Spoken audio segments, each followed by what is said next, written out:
ভাই এই marksheet documents নিয়ে বসে আছে কেন? একটা ইন্টারভিউ আছে, তার জন্য প্রস্তুতি নিচ্ছে। ইন্টারভিউ? কিসের? আর আর ইয়ে মানে কি পোস্ট? কোম্পানির নামটা আমি ঠিক জানি না, তবে কোনো মাল্টি ন্যাশনাল কোম্পানি হবে। ওখানে চিফ বিজনেস হেডের পজিশনের জন্য এই জবটা। তো হঠাৎ চাকরি করার ভূত দাদা ভাইয়ের মাথায় চাপলো কেন? কালকের ঘটনাটা না ওকে ভিতর থেকে নাড়িয়ে দিয়েছে মধুজা। তাই ও ভেবেছে যে এরপর থেকে বঙ্গ সেবার পার্টির হয়ে আর কোনো কাজ করবে না। জানো তো, কাল না ও দু চোখের পাতা এক করতে পারেনি, ভালো করে ঘুমোতেই পারেনি।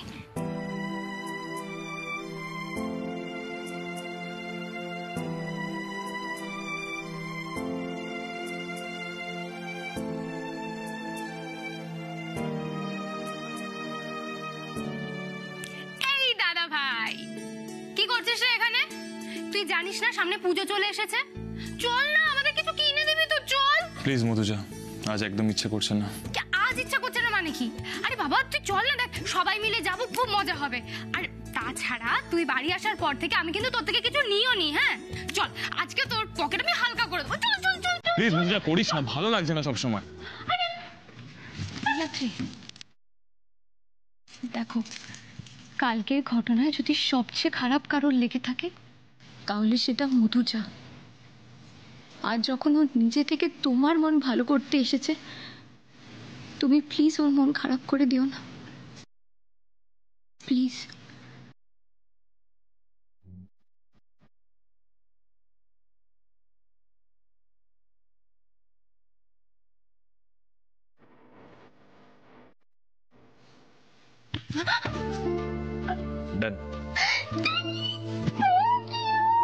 লক্ষ্মী দাদা ভাই। আচ্ছা আমি এক্ষুনি রেডি হয়ে আসছি। ওকে, সরি সরি সরি। আস্তে এত হাসি কেন বাবা? কি ব্যাপার? হ্যাঁ, কিসের এত আনন্দ? হ্যাঁ জানো না, আজকে দাদা ভাই আমাদের সবাইকে শপিং এ নিয়ে যাবে। বাহ, দারুণ খবর। ওমা তাই নাকি? এবার পুজোয় আমার কিন্তু অনেকগুলো ওই কি বলে জানো, হ্যাঁ ওই ডিমান্ড আছে। হ্যাঁ ললিতা মাসি বলো, তুমিও যেমন, ওটা ডিমান্ড নয়, ডিমান্ড।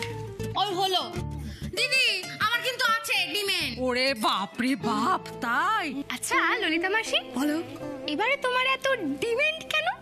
ওমা ডিমান্ড হবে না? এই যে ফিরকিকে নীলাদ্রি বাবা বিয়ে করে নিয়ে এলো, তারপর দাদার জন্মদিনে তুমি আর দাদা অমন সুন্দর যে নাচ করলে, গোটা বাড়িটা জুড়ে কেমন আনন্দ, কত খুশি না?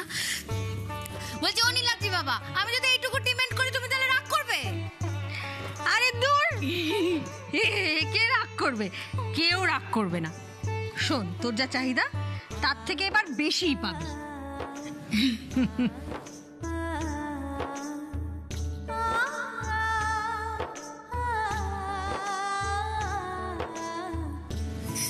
তোমার কি চাই? কই কিছু না তো। তোমার মুখ দেখে মনে হচ্ছে কিছু একটা হয়েছে।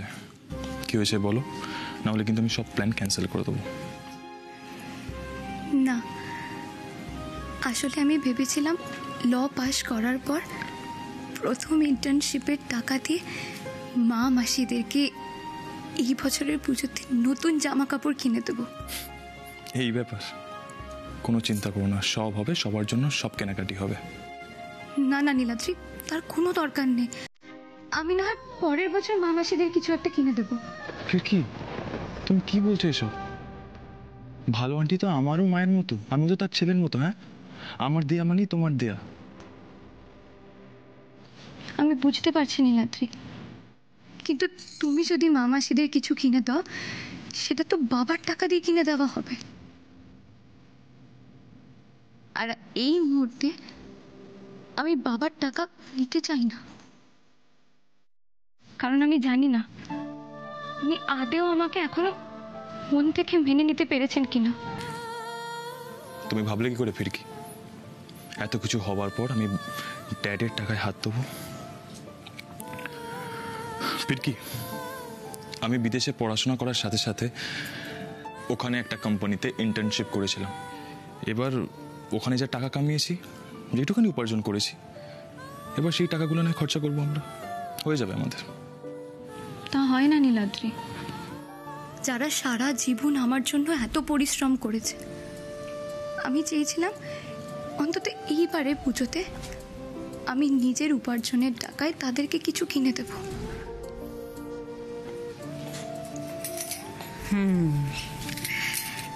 এই কথা ঠিক, আমি একদম ফিরকির সঙ্গে একমত। নিজের উপার্জনের টাকায় প্রিয়জনকে কিছু দেওয়া, তার আনন্দ আলাদা। আর সব সময় বরের টাকাকে নিজের টাকা ভাবতে যাবই বা কেন? এই দেখো, তোরা বেরোবি, খেয়ে বেরোবি তো? ও ললিতা, চল চল চল চল চল, আয় রান্না করে আয়। আমিও আসছি।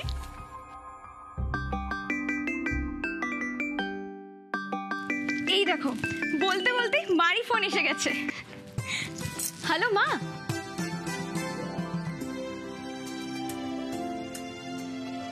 মা, তাই?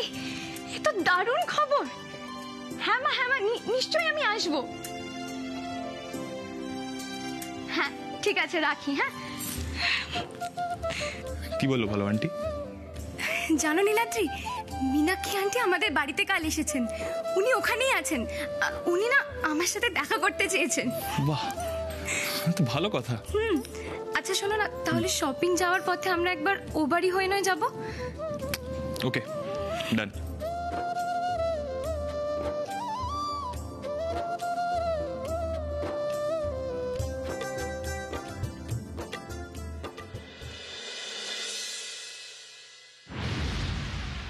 কি করে ভালো থাকি বলো দেখিনি আলিয়া? তুমি নেই, রঞ্জিনী নেই, এই বাড়ি তো বাড়ি নয়, যেন শ্মশান পুরী, একেবারে খা খা খা খা করছে। আরে আমি যে কারোর সঙ্গে বসে 2 মিনিট একটু সুখ দুঃখের কথা বলবো, তাই কাউকে পাচ্ছি না। কেন? তোমার আদরের নাত বউ ফিরকি, সে কোথায়? তার কথা আর বলো না, তিনি তো গেছেন ওই পুজো শিপিং করতে, মানে ওই পুজোর কেনাকাটা করতে আর কি। হ্যাঁ, তারপরে তো শুনলাম নাকি আবার কফি টফি খেয়ে বাড়িতে ঢুকবে। করে নিক, করে নিক। ওর জীবনে যত ফুর্তি করার আছে না, ও সব করে নিক। ঠাম্মি, ওর দিন ঘনিয়ে এসেছে, বুঝলে? ওর জন্য যে ফাঁদ পাতা আছে না, ও বুঝতেও পারছে না সেটা কি। আর একবার যখন ও সেই ফাঁদে পা দেবে না, শেষ নিঃশ্বাস ত্যাগ করার আগে অব্দি ও বেরোতে পারবে না। তুমি শুধু একটা কাজ করো ঠাম্মি, তুমি আমাকে শুধু টাইমে টাইমে আপডেটগুলো দিতে থাকবে, বুঝতে পেরেছো?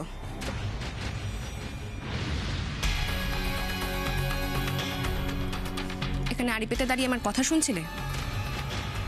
না না আলিয়া, আমি তোর জন্য কফি নিয়ে এসেছি। আচ্ছা দাও।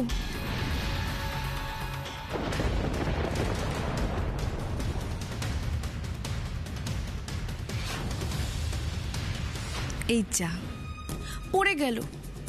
যাও, আমার জন্য আর এক কাপ কফি নিয়ে এসো, কেমন? মেয়ে বটে, বাবা কি বুদ্ধি, কি বুদ্ধি। হ্যাঁ, তুমি কি যেন বলছিলে তুমি? এত কিছু করেও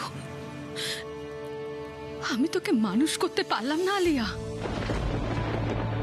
তোর এই আচরণ দেখে না আমার বলতে কোনো দ্বিধা নেই। মা হয়ে আমি সত্যি ব্যর্থ, চরম ব্যর্থ। খুব বার বেড়েছে না তোমার এই ফিরকি ফিরকি করা। আমি জন্মের মতো খুঁজিয়ে দেব।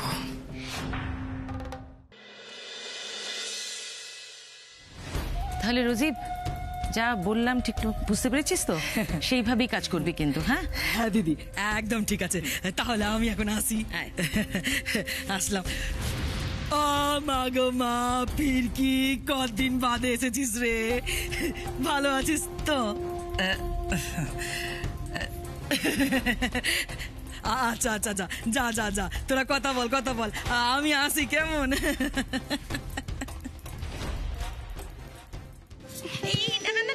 বাস, থাক বাবা, থাক। ম্যাম, আপনাকে কতদিন পরে দেখলাম। আপনাকে দেখে যে আমার কি ভালো লাগছে আমি বলে বোঝাতে পারবো না। আমারও তাই। আচ্ছা ম্যাম, রোজি মাসিরা এখানে? আমি আসতে বলেছি, মানে আমি চাই যে তোর মায়েরা সবাই একসঙ্গে একজোট হয়ে থাক। তাই? এ তো সত্যি খুব ভালো ভাবনা। তাই তো আজ দিদির কথাতে রাগ ঝগড়া সব ভুলে আমরা এক হয়েছি ফিরকি। যাই বল লক্ষ্মী, জামাই একেবারে রাজপুত্রের মতো হয়েছে। আর তাছাড়া ওর বাবা যে কাজটা করেছেন সেটাও অত্যন্ত প্রশংসার।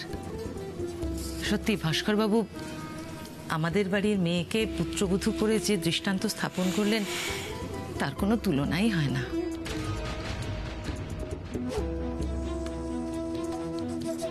ম্যাম, আপনি তো সকলের সম্পর্কে এত প্রশংসা করলেন, কিন্তু নিজের ব্যাপারে তো কিচ্ছু বললেন না। আপনার মতো মানুষ আছে বলেই তো আমার মায়ের মতো মানুষেরা লড়াই করে নিজেদের অধিকার, নিজেদের সম্মান আদায় করে নিতে পারছে। একদম ঠিক। আপনি সত্যি যা করেছেন, আমি ফিরকের ভালো আন্টির মুখে আপনার অনেক কথা শুনেছি। ইনফ্যাক্ট আমি আপনার অনেক আর্টিকেলও পড়েছি। আপনি সত্যি অ্যামেজিং। এই না না, যা এভাবে বলো না, আমি সেরকম কিচ্ছু নই। এই চেষ্টা করছি, লড়াই করছি মাত্র, কিন্তু সাকসেসফুল হতে পারছি কি? যদি তাই পারতাম তাহলে আমার বৃহন্নলা বন্ধুরা এভাবে ভুল পথে চলে যেত না, অকালে মরে যেত না। মানুষের মুখোশ পরে অসামাজিক সমস্ত মানুষ, পিশাচগুলো তাদের এভাবে অত্যাচার করতো না। ম্যাম, আমাদের পক্ষে যা কিছু করা সম্ভব আমরা নিশ্চয়ই করব। ইয়েস ম্যাম, আমরা ভালো আন্টিদের সমান সম্মানের লড়াইয়ে সব সময় আপনার পাশে থাকতে চাই। বাহ, খুব ভালো, খুব ভালো। এটাই তো চাই, তোমাদের মতো ইয়াং জেনারেশন এগিয়ে আসলে আমার কাজ করাটা আরো অনেক সহজ হবে। পুরনো ধ্যান ধারণা সমস্ত পাল্টে নতুন করে আমরা কাজ করতে পারবো। খুব ভালো হবে। এক মিনিট দাঁড়াও, এক সেকেন্ড।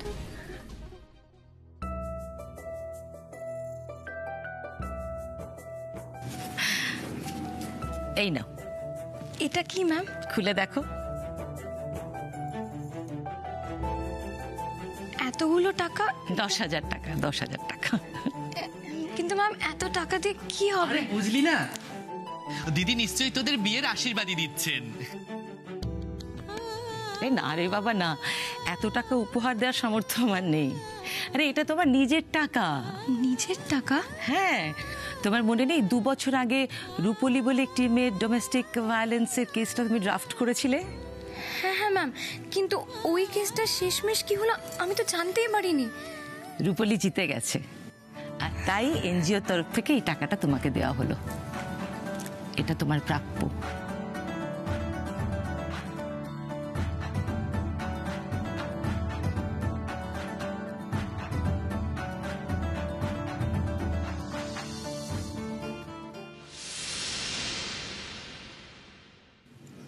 ঠাম্মি তো বললো ওরা আজকে কফি শপে যাবে, আর গেলে নিশ্চয়ই নীলাদ্রির ফেভারিট রবিনহুড স্ট্রিটের কফি শপেই যাবে।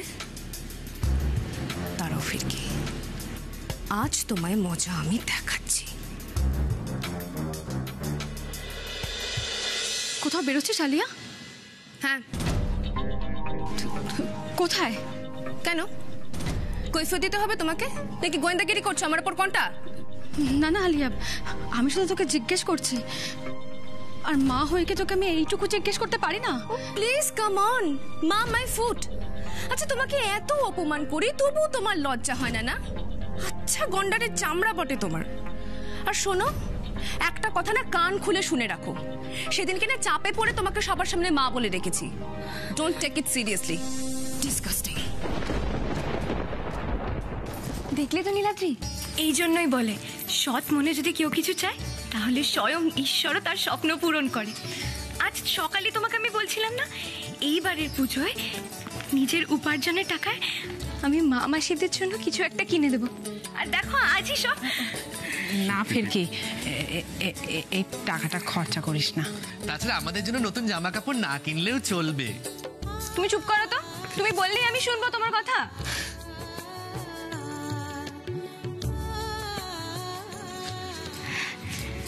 আরে আরে আরে কি বারবার এত প্রণাম করতে হবে না, ঠিক আছে ঠিক আছে, দীর্ঘজীবী হোক। বলছি তুমি এখন কার আন্ডারে প্র্যাকটিস করছো? তোমার তো এখন ট্রেনিং পিরিয়ড চলছে, তাই না? হ্যাঁ ম্যাম, ট্রেনিং পিরিয়ড তো চলছে, কিন্তু এই মুহূর্তে আমি কারোর আন্ডারে প্র্যাকটিস করছি না। সে কি, এত ভালো রেজাল্ট করার পরও তুমি বসে আছো? হ্যাঁ ম্যাম, লয়ে ফার্স্ট ক্লাস ফার্স্ট হওয়া সত্ত্বেও কোনো ফার্ম আমাকে সুযোগ দিতে রাজিই হয়নি। এমনকি জানেন, অনেকের ষড়যন্ত্রের শিকার পর্যন্ত হয়েছি আমি। একটা ইন্টারভিউ পর্যন্ত কেউ নিতে চায়নি। শেষে অঞ্জনা দেবী ওনার এনজিওতে আমাকে সুযোগ দিয়েছিলেন। তারপর এত সব ঘটনা ঘটে গেল না, আমি ওখানে কাজটা কিছুতেই কন্টিনিউ করতে পারলাম না। তবে আমি এত সহজে হার মানার মেয়ে নই ম্যাম। আমি যাদের কাছে ছোট থেকে মানুষ হয়েছি তারা প্রত্যেকেই এক একজন যোদ্ধা, ফাইটার, আর তারাও আমাকে ঠিক সেইভাবেই তৈরি করেছে। তাই আজ না হোক কাল আমি আমার লক্ষ্যে ঠিক পৌঁছাবই। তোমার এই চাপা আগুনটা আমার খুব কাজে লাগবে। তোমার মতো সাহসী শিক্ষিতা মেয়েরই আমার দরকার। তুমি আমাদের সঙ্গে কাজ করতে চাইছিলে না? হ্যাঁ ম্যাম, আমি তো মুখিয়েছিলাম আপনাদের সঙ্গে কাজ করার জন্য। দেখো, তুমি আইনটা খুব ভালোভাবে জানো, ফলে আজকের পর থেকে আমার এনজিওর সমস্ত লিগ্যাল ম্যাটারটা তুমিই দেখবে। তোমার স্বপ্ন পূরণের প্রথম ধাপটা না হয় এখন থেকেই শুরু হলো। Thank you so very much. আমি ভাবতে পারিনি যে এরকম একটা অপরচুনিটি আমি পাবো। তুমি এটা ডিজার্ভ করো।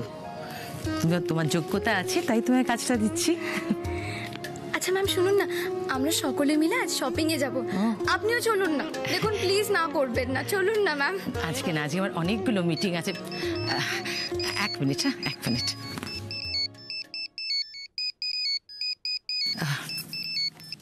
হ্যালো, হ্যাঁ হ্যাঁ হ্যাঁ হ্যাঁ, আমি এক্ষুনি বেরোচ্ছি। হ্যাঁ হ্যাঁ, আমি এক্ষুনি চলে আসছি, এক্ষুনি এক্ষুনি। ওমা, তোমরা তোমরা দাঁড়িয়ে রইলে কেন?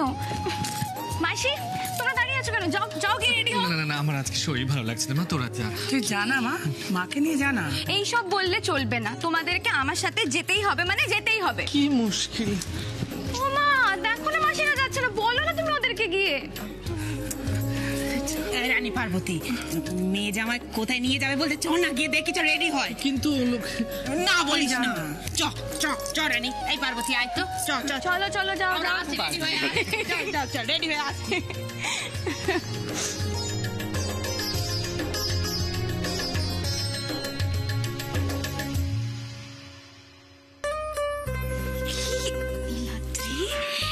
কি হচ্ছে? মা মাসিরা বাইরে আছে, দেখে নীলাদ্রি ছাড়ো। কি হচ্ছে? নীলাদ্রি ছাড়ো। কি হয়েছে? দেখো, বাইরে তো মা মাসিরা আছে, ওনারা যে কোনো মুহূর্তে এখানে চলে আসতে পারো। আচ্ছা শোনো না, বলছি যে মা আর মাসিদের রেডি হতে তো একটু সময় লাগবে। তুমি যাও না, তুমি গিয়ে মধুজার সাথে শপিং করো, আমরা আসছি, একটু একটু পরেই আসছি। কোনো দরকার নেই, আমরা সবাই একসাথে যাব। আচ্ছা নীলাদ্রি, শোনো না, বলছি মধুজার তো মনটা ভালো নেই। দেখো, তুমি তোর দাদা ভাই, তুমি যাও না, তুমি গেলে ওর মনটা সত্যি ভালো হবে। যাও না। তার আগে একটা জিনিস যদি পাওয়া যায়। এখন কিচ্ছু পাওয়া যাবে না, মাসিরা আসছে বাইরে। যাও এখান থেকে, যাও তো।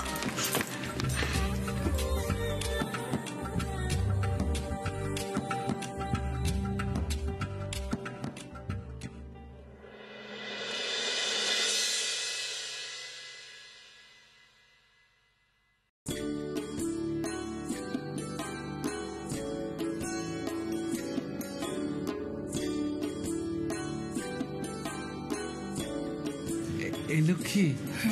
এই কোন জায়গায় নিয়ে এলো রে ফিরকি আমাদেরকে? আমার জন্য কেমন ভয় ভয় করছে। কি হলো গো মা, তুমি চুপ করে আছো কেন? কি বলতো মা, এই এত বড় জায়গায় আমি জীবনে প্রথমবার এলাম। কেমন সুন্দর করে সব সাজানো, কেমন জানি ভয় ভয় করছে। বুঝতে পেরেছি, এত বড় কফি শপে তোমরা ঠিক কমফোর্টেবল ফিল করছো না, তাই তো? আরে বাবা, এত ঘাবড়ানোর কি আছে বলো তো? আমি আছি তো। কি বলো মাসি? আছি তো আমি। তাহলে এত টেনশন কেন করছো? মা চলো আমরা ভিতরে যাই, চলো।